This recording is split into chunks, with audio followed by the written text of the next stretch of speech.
Петок, 21 ноември 2025 година, почитувани гледачи, добре дојдовте во централниот дневник на КТВ телевизија. А во него детали за сите актуелни теми со кои го одбележавме денешниот ден. Следете не. Амбасадорот на Франција во работна посета на општина Неготино. Градоначалничката Нацева го информираше амбасадорот за приоритетите во незиниот мандат. Во работна посета на општина Неготино денеска беше неговата екселенција господинот Кристоф Ле Риголер, амбасадор на Република Франција во Република Македонија. Амбасадорот и го честиташе на Марија Нацева изборот на прва жена градоначалничка на општина Неготино со желби за успешен и плоден мандат. За амбасадорот Неготино е главен град на Република Македонија, алудирајќи на фактот што токму во Неготино е отворена првата билингвална паралелка на француски јазик и затоа Неготино има посебно место и посебни врски во делот на соработката со амбасадата на Франција. Градоначалничката на Неготино даде ветување дека заедно со одговорните во Средното општинско училиште Свети Кирил и Методи ќе продолжат со поддршката за учениците кои имаат афинитети за изучување на францускиот јазик и негово подигање на уште повисоко ниво. По барање на амбасадорот, Нацева го информираше за приоритетите во незиниот 4-годишен мандат, меѓу кои се изградба на патна и комунална инфраструктура, реконструкција на градскиот плоштад, реконструкција на урбана заедница 8.1, нова противпожарна станица, реконструкција на старата социјална зграда и нејзина пренамена, како и модернизација на општина Неготино. Во делот на развојот на индустриските зони и можноста за инвестирање, амбасадорот Ле Риголер најави потенцијален интерес за инвестирање во општина Неготино од инвеститори од Република Франција. Денеска е денот на Архангел Михаил, чуварот на православието. Тој е водичот на војската на ангелите, бестелесните сили на доброто кое учествувало во создавањето на светот. Денеска е ден на Архангел Михаил, празник посветен на Архангел Михаил, чуварот на православната вера. Овој голем празник е посветен на Архангелот Михаил, водачот на војската на ангелите, бестелесните сили на доброто што учествувале во создавањето на светот. Тој се смета и за чувар на православната вера и борец против ересот. Празникот на светиот Архангел Михаил е запишан со црвена боја во црковниот календар и е многу почитуван меѓу православните верници. Се верува дека овој светец талка, преправен како просјак, за да ги упати неверниците на вистинскиот пат и да им помогне на оние на кои им е потребна помош. Во некои делови од нашата земја тој е заштитник на сточарите, бидејќи се верува дека само тој може да ги избрка волците. Исто така, меѓу народот се верува дека денот на Архангелот Михаил може да ја одреди годината. Затоа се вели, какво и да е времето на Архангел Михаил, така ќе биде во текот на целата зима и пролет. Заврши доказната постапка за убиството на Сузана Серенакова Сурун. Завршни зборови ќе се даваат на рочиштето закажано за во среда 26 ноември. Во Основниот суд во Кавадарци денеска заврши доказната постапка за убиството на Сузана Серенакова Сурун, за која е обвинет 43-годишниот Илија Панов од Кавадарци. По предлог на обвинителот Димитар Нацев од Основното јавно обвинителство Кавадарци, судскиот совет ги сослуша вештите лица од Институтот за судска медицина, професор доктор Александар Станков, професор доктор Златко Јачовски и доцент доктор Викторија Белокаповска-Српанова. Вештаците одговорија на забелешките содржани во дополнителните мислења поднесени од одбраната. Доктор Јачовски истакна дека по нивно барање анализите повторно биле преработени, при што бил утврден повисок процент на ДНК материјали на обвинетиот Панов на облеката на жртвата. Тој нагласи дека методите што ги применува судска медицина се акредитирани и стандардизирани. Судскиот совет не го прифати предлогот на одбраната да бидат сослушани лица од Полиграф центар Скопје, бидејќи ниту тие, ниту правното лице не биле евидентирани во регистарот на вешти лица што го води Министерството за правда. Одбиено беше и барањето распитот на обвинетиот да се одложи и да се изработи супервештачење со образложение дека нема потреба од дополнително одолговлекување на постапката, бидејќи на денешната расправа не беа изнесени нови околности.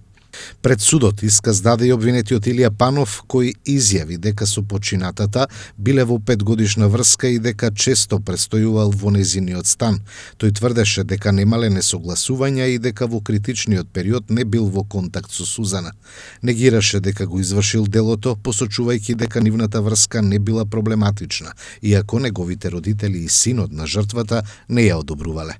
Судот ја закажа следната расправа за среда 26 ноември, кога ќе бидат изнесени завршните зборови, пошто ќе следува и пресудата. Панов е обвинет за кривично дело убиство по член 123 став 2.2 од Кривичниот законник. Според обвинението, во период меѓу 20 и 22 јануари оваа година, при вршење семејно насилство, тој ја лишил од живот својата вонбрачна партнерка во незиниот стан на улица Ѓуро Салај во Кавадарци. Обдукцијата покажа дека жртвата починала од задушување предизвикано со насилно затворање на устата и носот. Учениците од основното општинско училиште Страшо Пинџур Кавадарци засадија стебло во дворот на црквата Свети Димитри. Истовремено се изврши и обука на учениците како правилно се засадува и одгледува стеблесто растение. Општина Кавадарци во соработка со компанијата Пинус и општинското основно училиште Страшо Пинџур изврши посадување на стебло во дворот на црквата Свети Димитрија.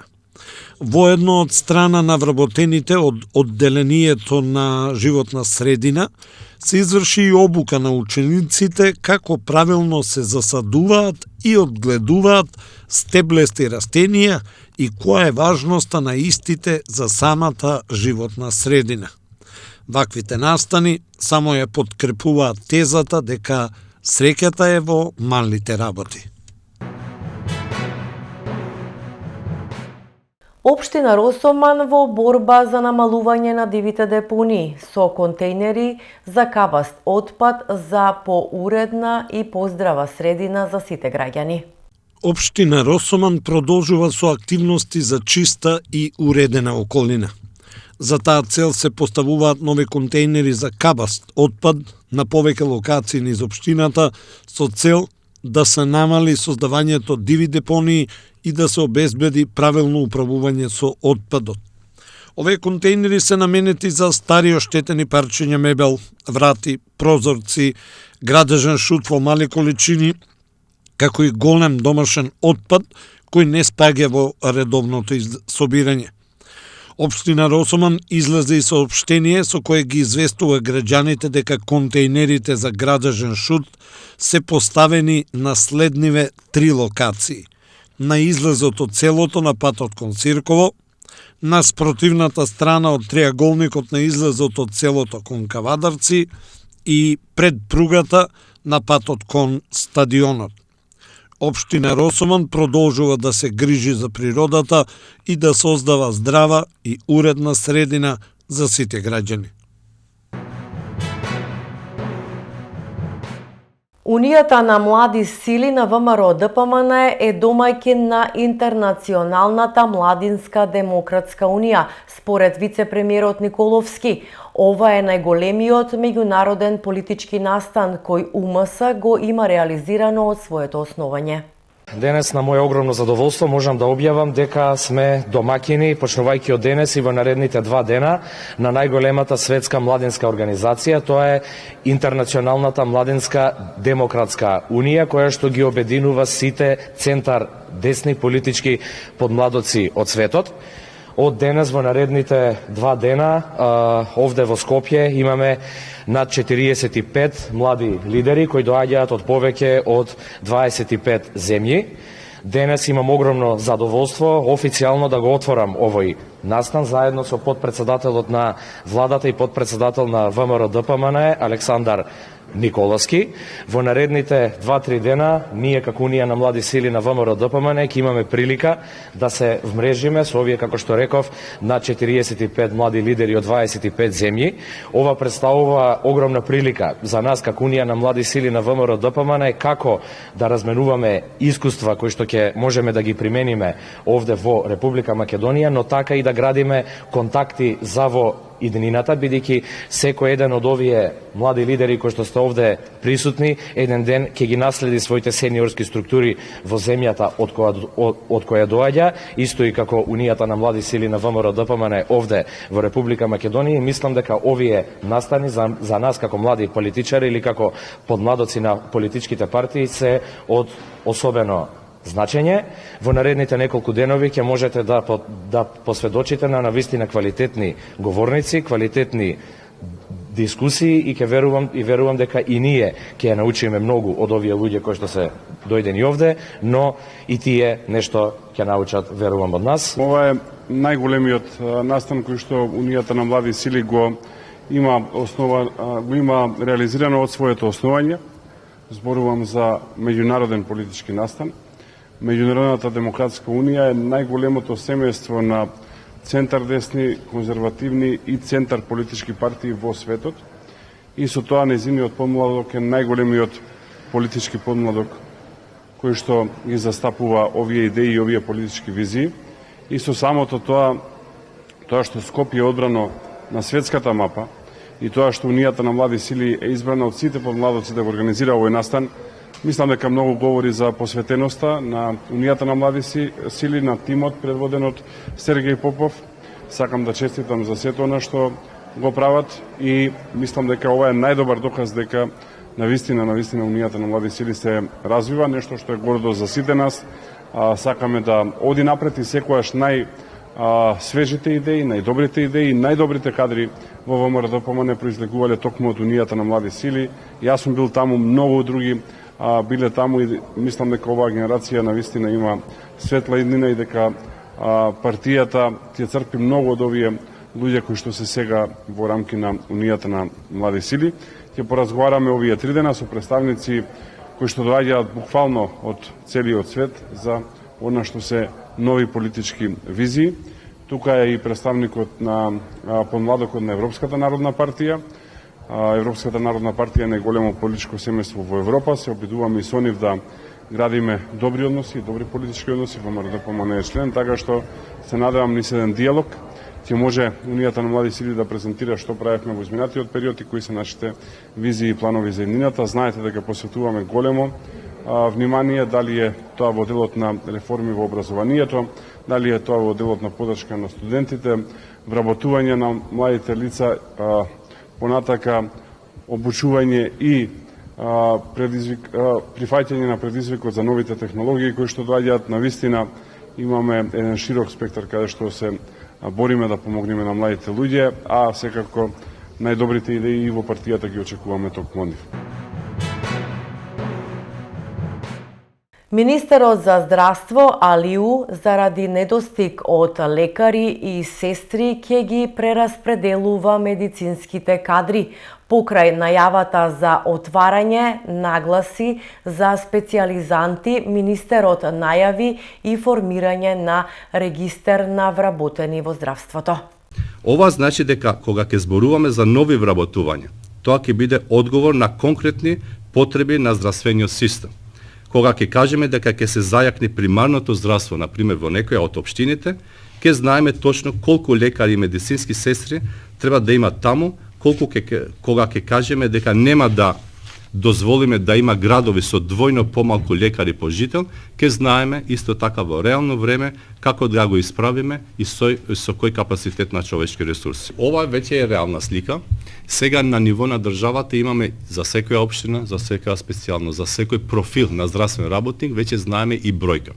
Во моментот, можам да ви кажам, дека бројот на здравствени професионалци е зголемен во овој период, но човечките ресурси во здравството и понатаму се недоволни според европските стандарди.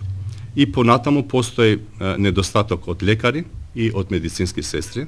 Бројот на лекари се зголеми минимално во последната деценија, од 265 на 100.000 жители во 2010 година на 296 на 100.000 жители во 2020 година. Но тоа е далеку од просекот, ако го гледаме од ЕУ, од кој што просек е 412 лекари на 100.000 жители. Отварање на конкурс за специјализанти нема веќе да има по градови по желба на институцијата, ако тоа не се вклопува со оваа матрица на податоци на човечки капацитети, ќе правиме редистрибуција на човечките капацитети. Што значи тоа? Дека ако институција А има 5 лекари од областа А, тие 5 таму не се потребни, туку се 3, од двајца од нив ќе треба да одат во институција Б, бидејќи има недостаток на тој профил. Правосудните органи со едва и 2% доверба бараат двојно зголемување на платите, според Валентин Манасиевски од ВМРО ДПМН. Македонските правосудни органи, суди и обвинители се едни од најплатените во регионот и Европа. Правосудството, наместо да работи за граѓаните и во нивен интерес да ја носи правдата, без тој целиот процес да трае со години, тие со едва и 2% доверба бараат двојно зголемување на платите. Иако македонските правосудни органи, суди и обвинители се едни од најплатените во регионот и Европа, на нив тоа не им е доволно, па бараат да имаат едни од најголемите плати во Европа. Кога говориме со факти и бројки, добро е јавноста да ги знае следните информации. Македонските правосудни органи добиваат од 2,3 до 3,2 просечни плати, или во превод нешто над 100.000 денари, па се до над 144.000 денари, или во евра од 1.700 до 2.360. Додека пак председател на суд во Македонија зема околу 180.000 денари или 3.000 евра.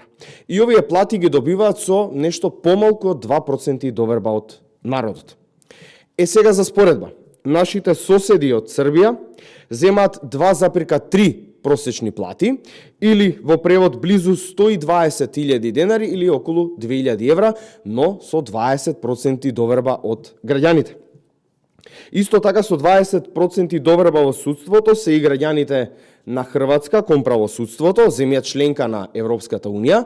Таму нивните правосудни органи земаат близу нашите председатели на судови, односно 3.350 евра. Словенија, земја со 41% на доверба во судството, платите на судиите се движат од почеток на кариерата од 107.000 денари, или околу 1.740 евра, додека пак на крајот на кариерата или на врвот на кариерата достигнуваат до нешто над 4.000 евра. Секако и да не ја заборавиме една и од најразвиените држави, Германија, каде што судиите земаат околу 3.300 евра плата или околу 200.000 денари, со при тоа доверба од 58% од граѓаните. Почитувани граѓани, со последните барања на судиите и обвинителите и нивните здруженија, тие бараат двојно зголемување на платите, со што еден судија би земал околу 160.000 денари плата, или пак председател на некој суд во Македонија би земал 360.000 денари плата, што е над сите примања кои ги добиваат судиите во Европа. Или во превод, председател на суд во Македонија би земал 8 просечни плати, а судија или обвинител би земал околу 3,5 просечни плати. И сето ова, почитувани граѓани, со само 2% доверба од народот. Повикуваме на разумност и работа од страна на правосудните органи. Продолжуваме со спорт. Македонија ја доби Данска во полуфиналниот бараж за Мондијалот во 2026. Ако успееме да ја минеме Данска, последна пречка ќе ни биде подобриот од дуелот помеѓу Чешка и Република Ирска.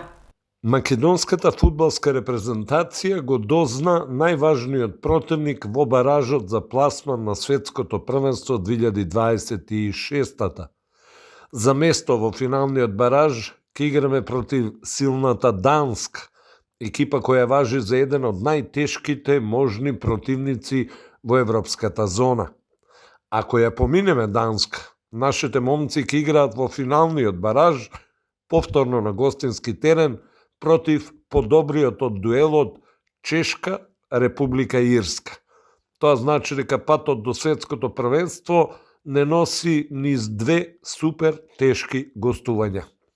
Полуфиналните баражни надпревари ќе се одиграат на 26 март 2026, а 5 дена подоцна на 31 март ќе се одиграат финалнињата по кои ќе бидат познати репрезентациите што ќе го пополнат последниот сет европски места за светското првенство. Останатите полуфинални бараж парови се Италија, Северна Ирска, Украина, Шведска, Турска, Романија, Велс, Босна и Херцеговина, Полска, Албанија, Словачка, Косово и Чешка, Република Ирска. Мундијалот во 2026-та ќе се игра во Соединетите Американски држави, Мексико и Канада, а македонската репрезентација има нова шанса да испише историја и да стане дел од најголемиот светски фудбалски спектакл. Тиквеш Голден Игл во недела го пречекува фаворитот МЗТ. Пробаскет и Тиквеш Голден Игл ги преместија термините. Тиквеш Голден Игл МЗТ се игра од 15 часот и 30 минути, а Пробаскет Крива Паланка од 18 часот и 30 минути. Осмото коло во машката кошаркарска Суперлига носи неколку интересни дуели. Во сабота во дербито на долниот дел на табелата Чаир ќе го пречека Маđари. Кожуф е апсолутен фаворит во дуелот на домашен терен против екипата на Ангели. Во втората скопска пресметка работнички посакува враќање на победничките патеки во дуелот со Феникс. Во дербито на колото, ТФТ ќе има тешка задача против амбициозниот тим на Куманово. Во недела, Гостивар со новиот тренер ќе го нагости Битолски Пелистер кој е фаворит на хартија, и во Кавадарци се очекува неизвестен надпревар помеѓу Тиквеш Голден Игл и фаворизираниот МЗТ. Средбата се игра во салата Јасмин со почеток од 15 часот и 30 минути. Имено оваа средба првично требаше да се игра во 18:30, но по барање на скопскиот тим терминот е променет. Ова пак значи дека дербито на колото во првата женска кошаркарска лига помеѓу Пробаскет и фаворизираниот тим на Крива Паланка исто така го менува терминот. Сега кавадарчанки ќе играат од 18:30 и ќе бараат продолжување на победничката серија. Третолигашите од група Југ во недела го играат редовното 11-то коло. Дреново му гостува на Башкими, Росоман е фаворит со Млекар, а Венец го игра дербито со Питугули. И фудбалските третолигаши од групата Југ полека го привршуваат есенскиот дел од сезоната. Во недела, тие ќе ги одиграат средбите од редовното 11-то коло. Росоман е апсолутен фаворит во дуелот на домашен терен против Млекар. Венец во Дисан ќе има тешка задача, бидејќи во дербито на колото ќе игра со аспирантот за висок пласман екипата на Питугули. Дреново го чека тешко гостување кај Башкими во Јаболчиште. Ултрас во Прилеп ќе го пречека Превалец, кој со победа во оваа средба ќе се израмни на врвот со лидерот Борец, кој пак во ова коло е слободен, бидејќи требаше да игра со екипата на Слога од Лажани, која се откажа од ова надпреварување. Влазними јуниор во ова коло е домакин на Бучин, а Тополка ќе го нагости тимот на Младост од Кривогаштани. Покрај ова коло, третолигашите во есенскиот дел ќе одиграат уште две кола.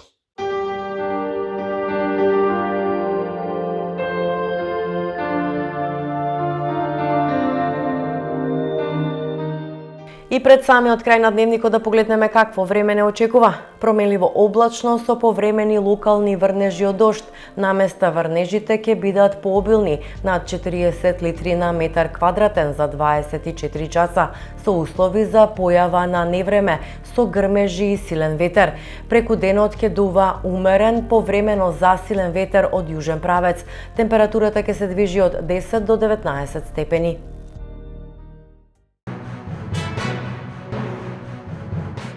Го следевте централниот дневник на КТВ телевизија. Останете и понатаму со нашата програма.